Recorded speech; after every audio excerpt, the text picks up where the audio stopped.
तेजस्वी यादव की एक गलती उनका सीएम बनने का सपना तोड़ सकती है। जी हां दर्शकों, आपने सही सुना। बिहार विधानसभा चुनाव में अब बड़ा खेल होने जा रहा है और ऐसा खेल जो तेजस्वी यादव को कुर्सी तक पहुंचने से रोक सकता है।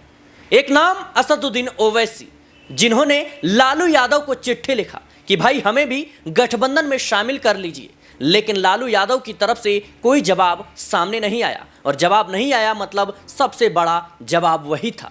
और चंद्रशेखर आजाद 100 सीटों पर अपने प्रत्याशी उतारने का ऐलान कर चुके हैं, लेकिन अब खबर आ रही है कि बिहार में एक तीसरा मोर्चा आने वाला है, असदुद्दीन ओवैसी और चंद्रशेखर आजाद का। और इससे सीधा नुकसान अब तेजस्वी यादव को होगा, महागठबंधन को होगा। और जिस रास्ते पर अभी तेजस्वी यादव चल रहे थे वो रास्ता आसान लग रहा था, लेकिन अब चंद्रशेखर आजाद और ओवैसी कहीं ना कहीं तेजस्वी यादव का सपना, सीएम बनने का सपना तोड़ सकते हैं। जी हां दर्शकों, बड़ी जो खबर है वो सामने आ रही है। दरअसल असदुद्दीन ओवैसी ने साफ तौर पर कहा है कि बिहार में हम तीसरा मोर्चा बनाएंगे। लोकसभा चुनाव के दौरान भी उन्होंने चंद्रशेखर आजाद के साथ मिलकर चुनाव लड़ा था। चंद्रशेखर आजाद और ओवैसी अगर बिहार चुनाव में एक साथ उतरते हैं तो सीधा नुकसान महागठबंधन को होगा। मेरे साथ अमन सर मौजूद हैं। सर, कैसे देख रहे हैं इस खबर को लेकर? चंद्रशेखर आजाद पहले ही ऐलान कर चुके हैं, 100 सीटों पर प्रत्याशियों की घोषणा हो चुकी है। इसके अलावा और तमाम सीटों पर प्रत्याशी उतारने की तैयारी में है, लेकिन ओवैसी की पार्टी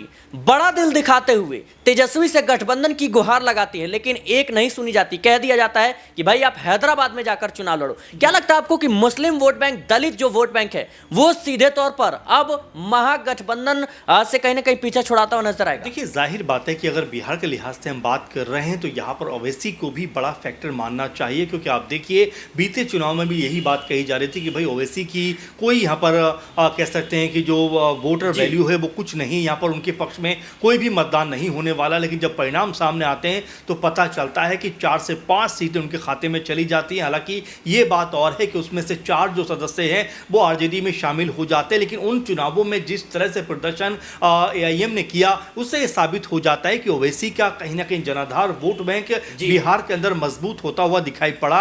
और अब जिस तरह से ये खबर चल रही है कि क्या यहाँ आरजेडी के साथ जो जाना चाहते थे ओवैसी और उनको साथ नहीं मिला, तो क्या अब वो चंद्रशेखर आजाद के साथ में हाथ मिला सकते हैं? क्योंकि आजाद भी कह सकते हैं कि जो दलित और मुस्लिम की राजनीति करते हुए नजर आते हैं, और दोनों का अगर हम आंकड़ा भी देखें बिहार के अंदर तो नजर आता है कि मुस्लिम 16-17% के आसपास हैं, तो 18-19 या 20% के आसपास दलित वोटर भी है, और दोनों को मिला दिया जाए तो तकरीबन ये आंकड़ा 40 के आसपास पहुंच जाता है। और ये एक बड़ा और ह्यूज कह सकते हैं वोट बैंक है। और यहाँ पर अगर ये सेंधमारी हो पाए तो आरजेडी की राहें मुश्किलें हो सकती हैं, क्योंकि ओवैसी ने पहले ही कहा था कि भाई साथ मिलकर चुनाव लड़ते हैं। और मुझे वो वाकया भी याद आता है कि उत्तर प्रदेश में भी ओवैसी अखिलेश यादव से लगातार ये बात कहते रह गए कि भाई हमें भी साथ लेकर चलिए, हम भी 5-7 सीटों पर चुनाव लड़ना चाहते हैं। लेकिन अखिलेश यादव ने ओवैसी की तरफ देखा भी नहीं, क्योंकि ओवैसी ने ये बात इसलिए भी कही थी, उनके ऊपर इल्ज़ाम लगते हैं कि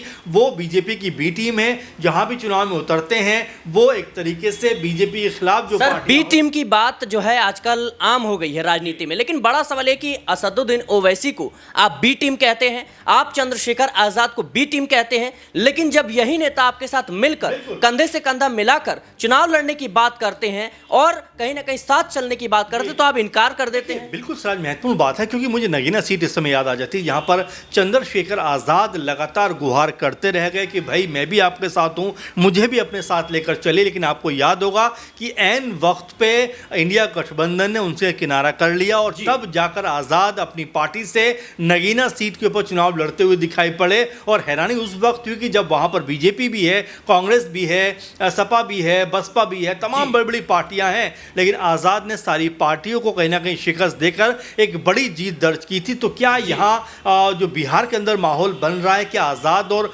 ओवैसी के पक्ष में बनता हुआ नजर आ रहा है, या ऐसा भी कहा जा सकता है कि चलिए 243 विधानसभा की सीटें हैं तो क्या उनमें से 15-20 सीटों को भी टारगेट कर सकते हैं? क्योंकि अगर 5 सीटें ओवैसी पिछली बार जीते हैं और यहां पर अगर ओवैसी और आजाद का गठबंधन हो जाता है तो मुस्लिम और दलित वोट बैंक अगर एक मंच पे आ जाता है तो जाहिर बात है कि एक अच्छा खासा यहाँ पर जन आधार सर चंद्रशेखर और ओवैसी का अगर गठबंधन हो जाता है तो क्या लगता है आपको कि ये जो 5 सीटें पिछली बार ओवैसी ने जीती थी ये 15 में भी बदल सकती है, 20 में भी बदल सकती है? वही बात मैं कह रहा हूं कि देखिए जिस तरह से हमने देखा कि ओवैसी पिछली बार भी पूरे दमखम से चुनाव लड़े थे और 5 सीटें निकालने में कामयाब रहे थे। क्या वही अब गणित जो है ओवैसी लगाते हुए नजर आएंगे आज़ाद को साथ लेकर, और क्या एक तीसरा फ्रंट जो है वो कह सकते हैं कि बिहार में बनता हुआ दिखाई पड़ेगा?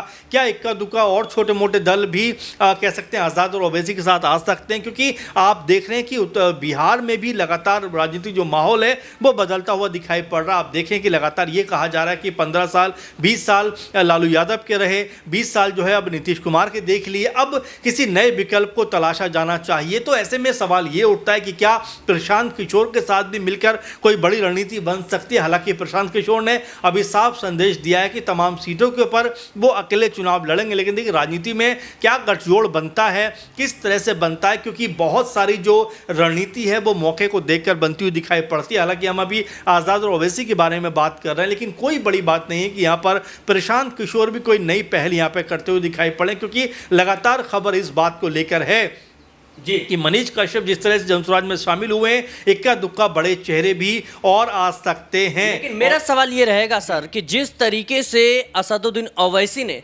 लालू यादव को चिट्ठी लिखी, आरजेडी से गुहार लगाई कि भाई आपके साथ मिलकर चुनाव लड़ना चाहते, आखिर क्या वजह है कि इंडिया गठबंधन के लोग इन छोटे दलों को भाव तक नहीं देते हैं? 1-2 अगर सीटें दे देंगे तो क्या कोई बड़ी कह सकते हैं कि नुकसान हो जाए, बड़ा नुकसान हो जाए? बिल्कुल। और देखिए सिराज, जरा आप हरियाणा का एग्जाम्पल दीजिए, देखिए किस तरह से वहाँ पर आम आदमी पार्टी कहती रहेगी कि भाई हमें 4-5 सीटें दे दीजिए, लेकिन कांग्रेस पार्टी ने एक नहीं मानी और नतीजा क्या निकल कर आया? वहाँ पर हार। दिल्ली की आप देखिए बात की कांग्रेस पार्टी यहाँ पर कहती रहेगी कि भाई हमें 2-4-5 सीट दीजिए, और यहाँ जो है उनको इनकार कर दिया गया। नतीजा क्या हुआ? जो सत्ताधारी पार्टी थी आम आदमी पार्टी, उसको हार का मुंह देखना पड़ा। तो इससे भी अगर अब सबक नहीं लेते इंडिया गठबंधन के लोग और तमाम जो कह सकते हैं कि लड़ाई लड़ना चाहते हैं बीजेपी के खिलाफ जो भी दल, तो मेरे ख्याल से उनका कोई भी भला नहीं कर सकता। क्योंकि अगर यहाँ भी चीज़ों को देखकर परख कर आप नहीं सीखेंगे तो आपको फिर हार के मुंह से कोई बचा नहीं सकता। क्योंकि अगर अलग अलग होकर चुनाव लड़ेंगे, और आपने बड़ी अच्छी बात कही कि अगर चलिए 243 सीटों की बात कर रहे हैं, क्या 5 सीटें भी ओवैसी के लिए नहीं हो सकती? क्या एक बड़ा दिल वहां पर नहीं दिखाया जा सकता कि भाई आप भी हमारे साथ चलिए? तो ये कुल मिलाकर देखा जा रहा है कि जो ओवैसी की जो पार्टी है उन्होंने खुलेआम कह दिया कि हम तेजस्वी यादव को मुख्यमंत्री बनाएंगे, हमारी कोई डिमांड नहीं है मंत्री पद को लेकर, आप सीमांचल की इक्का दुक्का सीटें दे दीजिए,